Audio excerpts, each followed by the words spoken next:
My name is Meerah, and I am a Lorekeeper in one of Yogg-Sothoth's libraries, and today I wanted to talk about the dimensional Shamblers from the Lovecraft Mythos. Their first confirmed appearance is in the 1933 story The Horror in the Museum by H.P. Lovecraft, though it is suspected that the creatures are alluded to in Clark Ashton Smith's The Hunters from Beyond, which came out a year earlier. Shuffling towards him in the darkness was the gigantic, blasphemous form of a black thing, not wholly ape and not wholly insect.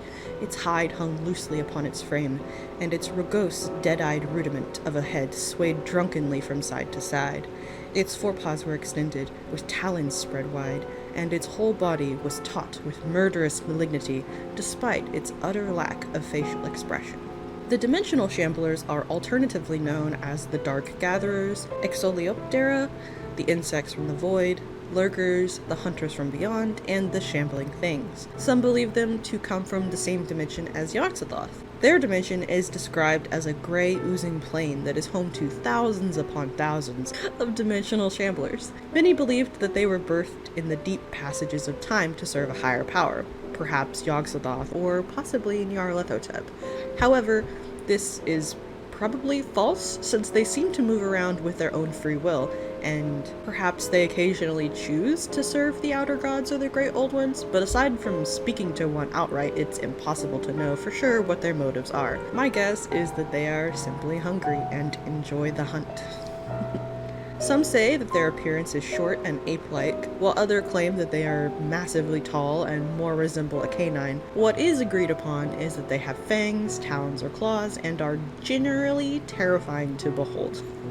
Unlike Yogg-Sothoth, they move between dimensions with ease, and frequently visit our plane of existence to hunt. Due to them being from another dimension, they are immaterial and cannot be touched or harmed. Many have claimed that they use a form of hypnosis on their victims, and also can call more of their brethren to help with the hunt. Once they've caught their prey, they drag it down into their own dimension of gray ooze, where the poor creature will then have its mind and soul feasted upon by the hunters. The dimensional Shamblers, much like many Eldritch creatures, can be summoned to our dimension with the use of certain spells and rituals, and in some cases sheer willpower or fervent wishes, as the hunters do enjoy a good hunt, and so they will usually come when you call. Why one would choose to summon one is beyond me, however, as it seems they are impossible to control and choose their prey by their own will, meaning they could easily turn on their summoner at any time.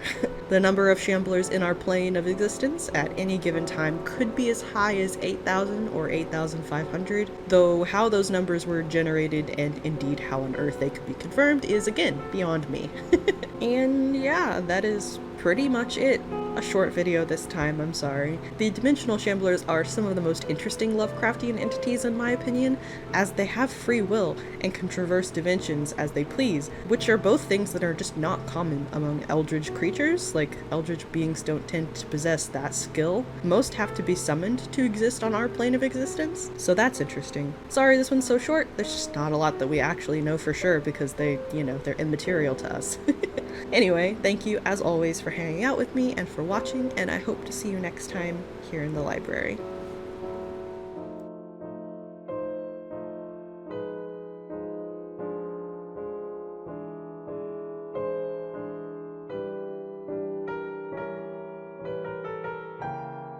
Of dimensional.